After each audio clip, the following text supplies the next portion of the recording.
네, 안녕하세요. 봉장입니다. 오늘은 2026년 2월 1일 일요일입니다. 휴일, 그죠? 쉬는 동안 뭐 이래저래 어떤 잡음이 좀 많아요. 그런데 표면적으로는 그죠? 좀 해석이 분분해요.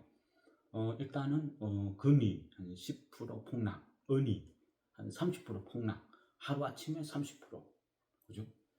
이 폭락한 부분에 대해서는 설명드렸죠. 어, 앞전까지만 해도 그죠. 트럼프의 약 달러 발언. 그래서 달러가 약해지니까 안전자산으로 금으로 돈이 이동해가고 그러다 보니까 금이 끝없이 치솟으니까 또 실버바, 음이 또 같이 치솟고 그랬죠. 그런데 이 갑자기 그죠? 베센트가 달러는 강하다. 달러는 약하지 않다. 강달러는 계속 유지된다. 이라 하니까 갑자기 그죠? 이 강달러 발언에 이 대처 자산이라 할 수 있는 금, 은 이런 부분이 폭락을 했어요. 실제 이제 이 부분 그리고 또 하나는 그죠 케빈 워시 연준 의장 임명.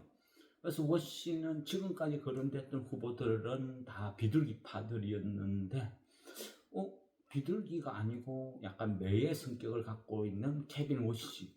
이 사람이 연준 의장 후보라고 그러면 어떻게 되는 거지? 변수가 있었죠. 물론요, 케빈 호씨는 그 전부터 항상 좀 거론이 되었어요.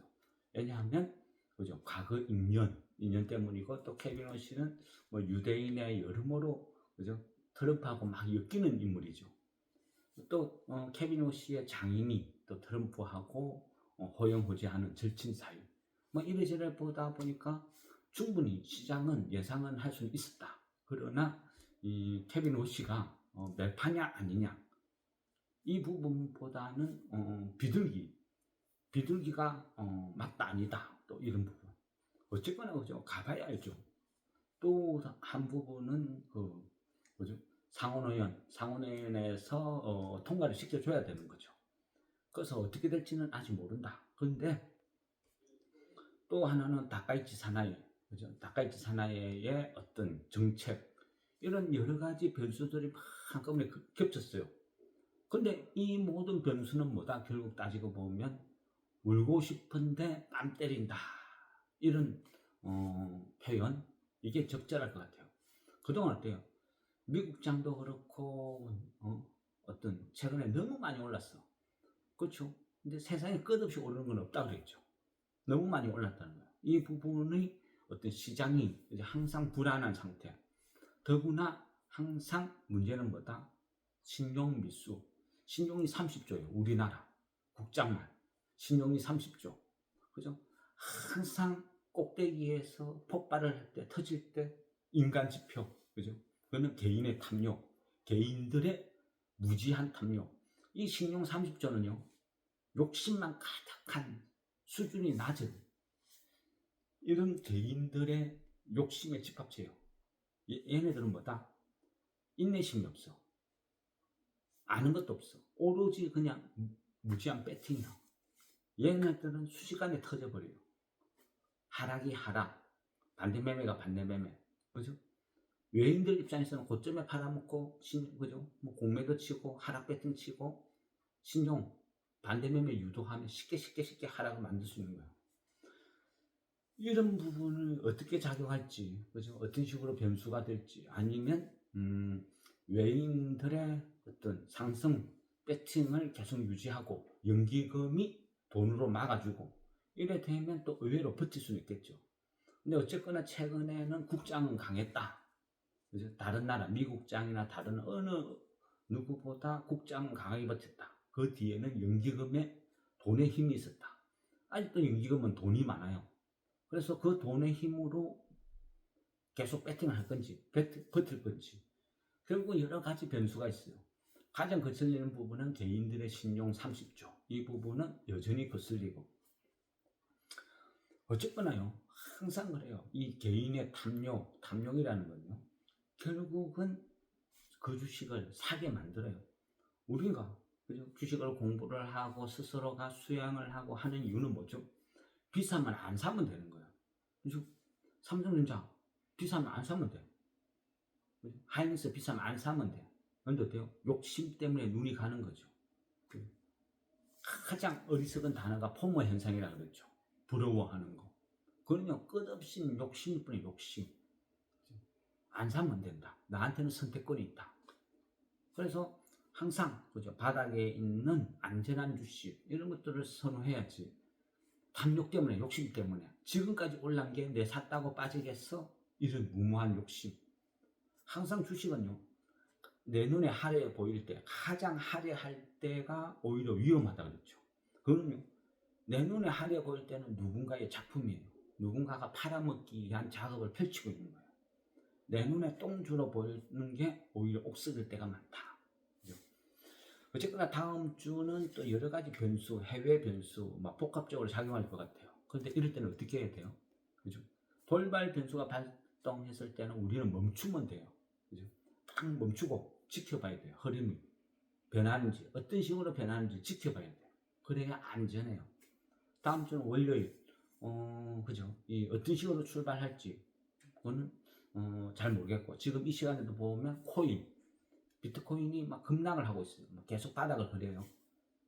그래서 이런 돌발 변수, 이런 부분이 여러 어떤 좀 안 좋게 지금 흐름은 안 좋게 흘러가요. 고점에서 이런 부분이 나타난다는 것은 항상 염두에 둬야 돼요. 그죠? 끝없이 오르는 없거든요. 그래서 개인들은 어때요? 막 삼성전자, 하이닉스 지금이라도 쫓아가야 된다. 100만원 간다. 200만원 간다. 막 쫓아가고. 결국 문제가 터지는 거예요. 그래서 항상, 그죠? 내가 생각했을 때 비싸다 싶으면, 이제부터는 내 영역이 아니야. 내 돈 아니야. 오르든지 말든지. 이런 대응, 그죠? 이런 명령, 어떤 평정심. 이런 어떤 마음가짐이 없이, 그죠? 끝없이 탐욕, 욕심 때문에 끌려다니면 결국은, 그죠? 고점에서 물려서 몇 년을 고생할 줄 몰라요. 어쨌거나, 그죠? 그나마 우량주에 물리면 그나마 좀 낫겠죠. 근데 어쨌든 부실주, 이런 것들 항상 피해야 될 종목군들은 그 주식이 막 따따블이 나든지 날아가든지 말든지 무시할 거는 무시하자. 어쨌거나 다음 주 한 주는 어떻게 될지 모르겠고, 일단은 월요일은 지켜보는 게 좋겠죠. 그래서 일단 우리는 뭐 비싼 주식, 그죠? 고점 있는 주식이 아니고 뭐 대부분 좀 안전한 쪽으로 포트폴리오를 구성을 해놨어요. 그렇지만 장이 전체에 영향을 안 받을 수는 없어요. 그래서 차분하게 지켜보면서 대응한다. 돌발 변수가 나타났을 때는 항상 서두르는 게 아니고 멈추면 돼요. 멈추고 움직임을 지켜봐야 돼요. 그죠? 어떤 자리인지.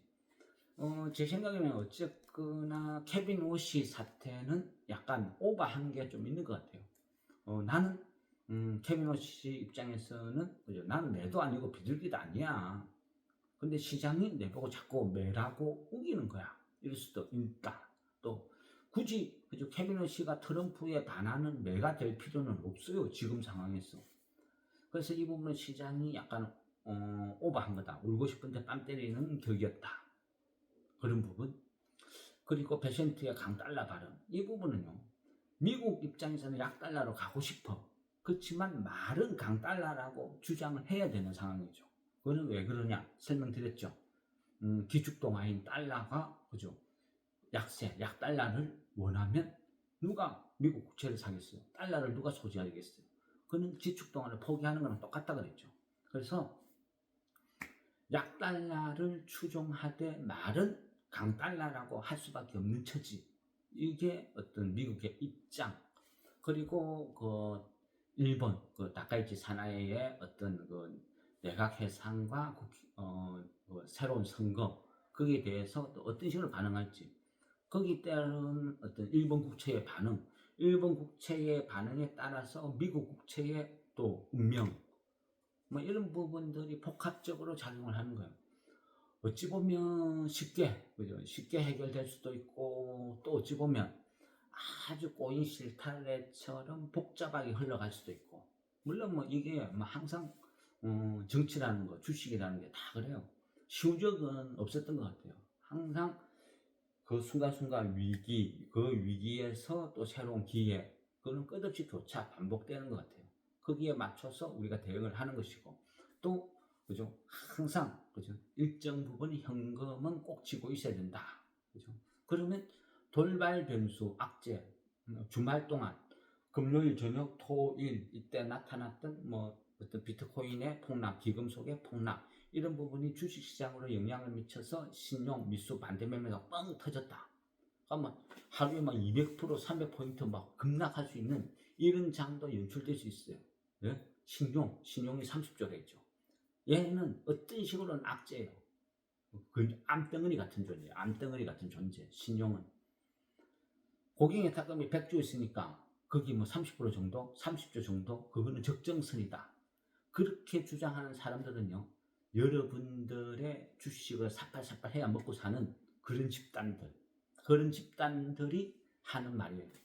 여러분의 자녀가 그죠? 엄마 내 주식해. 그래? 돈 어디서 났어? 대출 받았어. 대부분 다 그래 하는 거래. 얼마 받았는데? 한 1억 받았어. 뭐 적정선이래. 벌어서 갚으면 될 거 아무 문제 없어. 이렇게 하면 어떻겠어요? 그죠? 똑같은 거예요. 남의 돈이니까. 뭐 시장에 신용 30조, 뭐 고객의 당근 100조입니다. 아무 문제 안 돼. 그런 인간들은 다 사기꾼들이다. 여러분들의 그죠? 계좌에 빨대 꽂아서 쪽쪽쪽쪽 빨아먹는 그런 부류다. 조심해야 된다 생각하시면 돼요.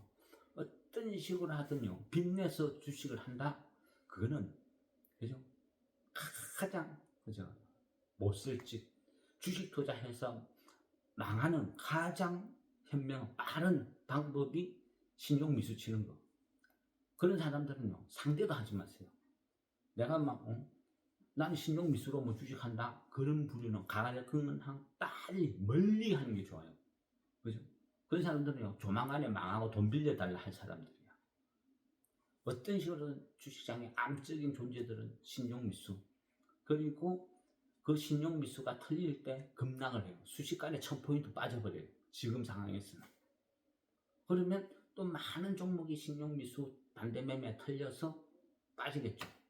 그럼 신용이 30조에서 뭐 25조, 뭐 22조 이렇게 막 급락 끝없이 털려야 돼요. 그러면 신용이 뭐 한 10조 털렸다. 30조에서 한 20조 됐다. 지수가 5000포인트에서 뭐 한 4000포인트가 무너지네 만에 이런 상황이 연출된다. 뭐 이랬을 때 또 비로소 또 자정 효과, 신용이 털리고 지수도 조정받고 또 이런 일이 펼쳐질 수도 있어요. 항상 주식장에는 최악의 상황을 염두에 두고 그죠? 대비를 해야 돼요.